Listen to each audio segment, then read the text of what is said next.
নমস্কার দর্শকরা, কুলুম খুললে আপনারা সবাইকে স্বাগত জানাচ্ছি। আপনার কাছে অনুরোধ, যারা ভিডিওটা দেখছেন তারা অবশ্যই, যারা ইউটিউবে দেখছেন তারা সাবস্ক্রাইব করবেন, এবং যারা ফেসবুকে দেখছেন তারা ফলো করবেন, লাইক করবেন, কমেন্ট করবেন।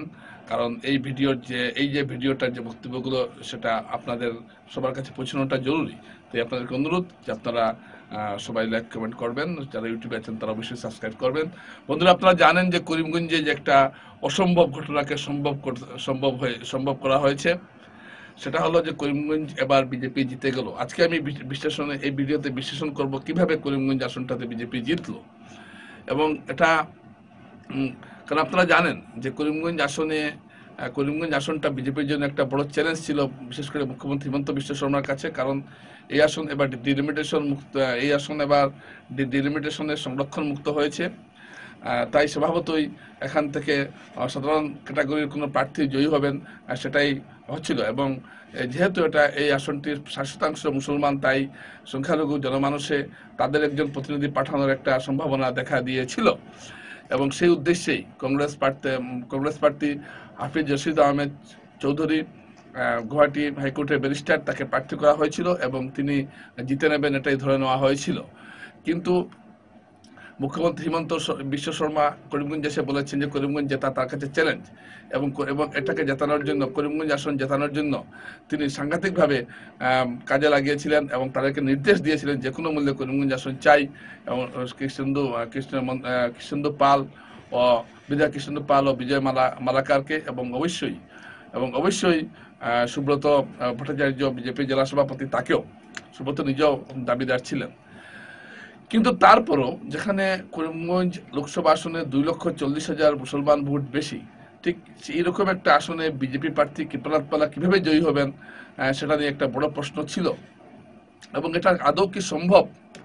সারা ভারতে কোনো জায়গায় এটা সম্ভব হয়নি যে এত বেশি সংখ্যক সংখ্যালঘু ভোটার যেখানে রয়েছেন, সেখানে বিজেপি কোনো প্রার্থী জয়লাভ করেছেন, এমনটা কিন্তু সারা ভারতবর্ষে আর কোনো জায়গায় নেই। কিন্তু সেই অর্থে করিমগঞ্জে যেটা হয়েছে সেটা একটা নির্বাচনী রাজনীতিতে একটা বিরাট চমক, বিশেষ করে ভোটের বাজারে একটা বিরাট চমক আমরা দেখতে পেলাম করিমগঞ্জে। তো এর আগে আমরা একটা দেখে নিই করিমগঞ্জ আসনে কিভাবে বিভিন্ন বিধানসভা এলাকায় একটু আমরা বিশ্লেষণটা করে নিই। প্রথমে আমরা হাইলাকান্দি, করিমগঞ্জে আপনারা জানেন হাইলাকান্দির দুটি ও করিমগঞ্জের 5টি 7টি বিধানসভা কেন্দ্র রয়েছে। তো সেটা কি হয়েছে, তো প্রথমে আমরা দেখে নিই হাইলাকান্দি বিধানসভা কেন্দ্র। হাইলাকান্দি বিধানসভা আসনে বিজেপি পেয়েছে 1,07,121টি ভোট, কংগ্রেস পেয়েছে 54,203টি ভোট, এআইইউডিএফ পেয়েছে 2,017টি ভোট। এটা হলো হিসাব। তারপর আমরা যদি যাই আলগাপুর কাঠলিচড়া আসন, যেটা আগের যে আলগাপুর এবং কাঠলিচড়া ছিল, দুটোকে মিলিয়ে আলগাপুর কাঠলিচড়া আসন হয়েছে।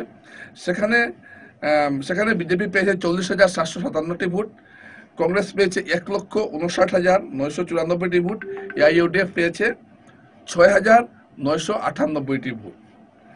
এবার আমরা উত্তর করিমগঞ্জ বিধানসভা আসন, যেখানে করিমগঞ্জ শহর বদরপুর রয়েছে, সেই উত্তর করিমগঞ্জ বিধানসভা আসন। উত্তর করিমগঞ্জে বিজেপি পেয়েছে 1,02,029টি ভোট এবং কংগ্রেস পেয়েছে 96,247 ভোট এবং এআইইউডিএফ পেয়েছে 6,531 ভোট। এখানে একটা লক্ষণীয় ব্যাপার, এই আসনটি কিন্তু এবার পুরোপুরি মুসলিম ঘনিষ্ঠ আসন হয়েছে এবং মুসলিম ভোট না এখানে প্রায় 25-30 হাজার বেশি রয়েছে মুসলিম হিন্দু থেকে। কিন্তু তা সত্ত্বেও বিজেপি এখানে এবং এআইইউডিএফ এখানে 6,531টি ভোট পেয়েছে। যে কেন্দ্রে ইউডিএফ প্রার্থীর বাড়ি, অর্থাৎ শাহাবুল চৌধুরীর বাড়ি যে কেন্দ্রে, এই উত্তর করিমগঞ্জের সেখানে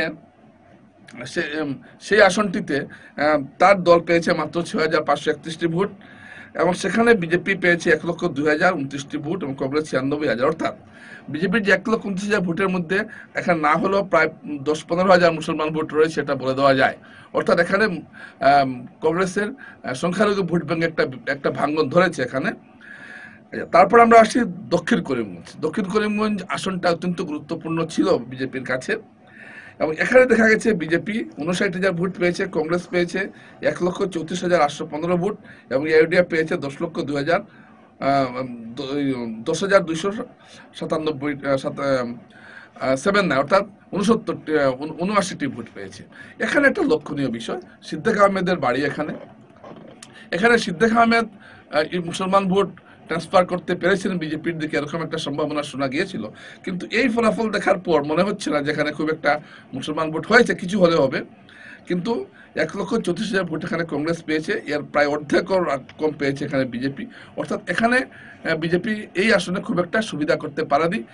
সংখ্যালঘু অধ্যুষিত আসন সত্য কথা, কিন্তু সংখ্যালঘু ভোটে বিরাট ভাঙ্গন এখানে বিজেপি ধরাতে পারেনি। যেটা উত্তর করিমগঞ্জে পেরেছিল সেটা কিন্তু এখানে হয়নি।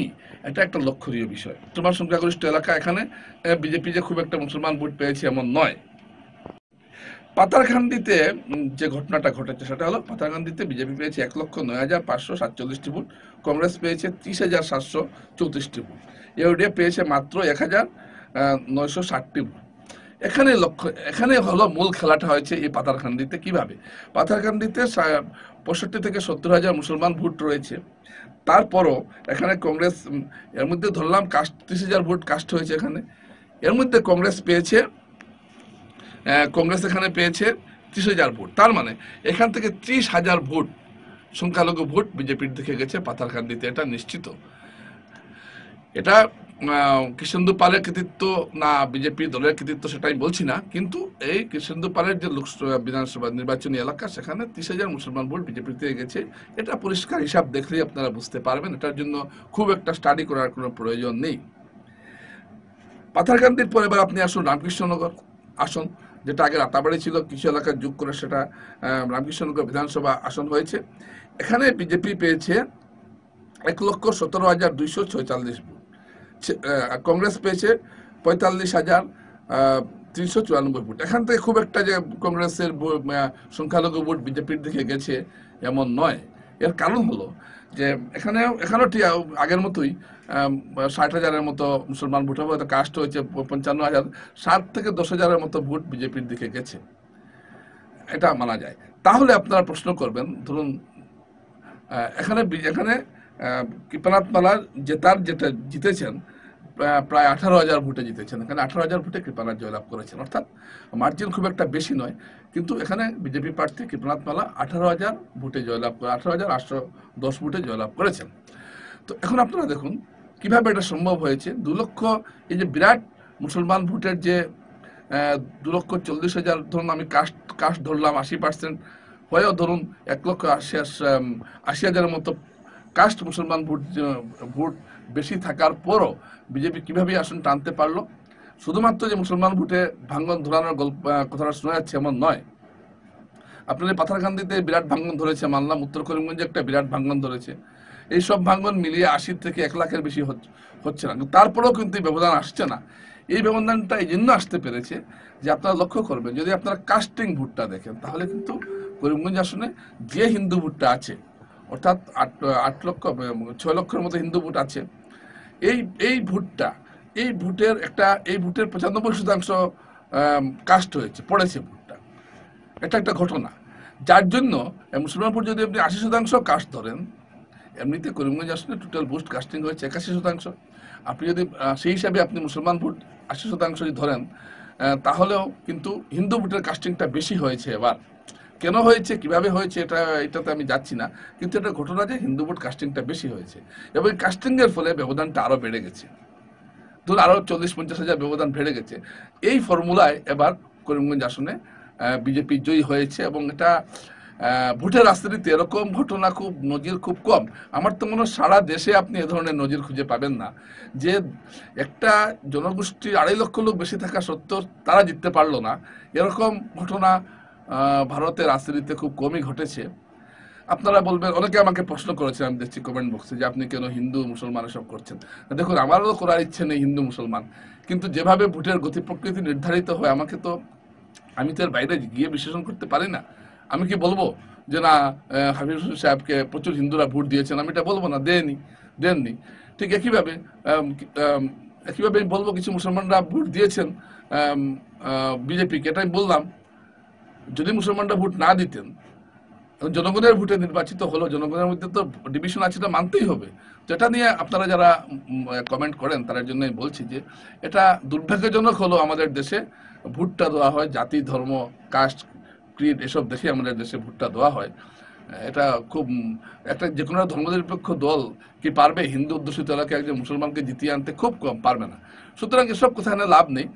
যেটা প্রশ্ন হলো যে হিন্দু ভোটটা করিমগঞ্জে কাস্ট হয়েছে বেশি, উত্তর করিমগঞ্জে একটা বিরাট ভাঙন ধরেছে। ইউডিএফ কোনো ভোট টানতে পারে, দেখেছেন আপনারা 10,000 5,000 করে ভোট পেয়েছে। সব মিলিয়ে তাদের ভোট 40,000-এরও বেশি বা 50,000-ও হচ্ছে না।